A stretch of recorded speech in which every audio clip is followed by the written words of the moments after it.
आज आमच्या पुढं प्रथम एकच गोष्ट आणि एकच उद्देश आहे, ताईला न्याय दिवस तर मागं हटायचं नाही आणि त्याच्यावरती आम्ही ठाम आहेत.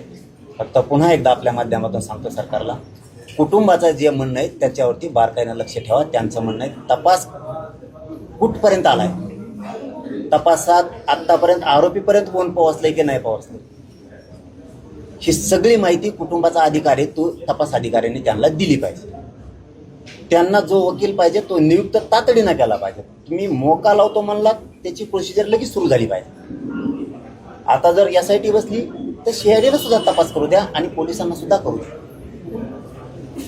कुटुंबाच्या म्हणण्यावरती लक्ष ठेवा. कुटुंब अंधारात ठेवून तपास होता कामा नये. नसता वैष्णवीताईला न्याय मिळणार नाही आणि तसं होता कामा नये ही सरकारकडे आमची विनंती आहे. ज्या ज्या वेळेस कुटुंब सांगेल त्या त्यावेळेस आम्ही ठामपणानं त्यांच्या पाठीशी खंबीरपणे उभे आहेत. काळजी करायची कुटुंबाने गरज नाही.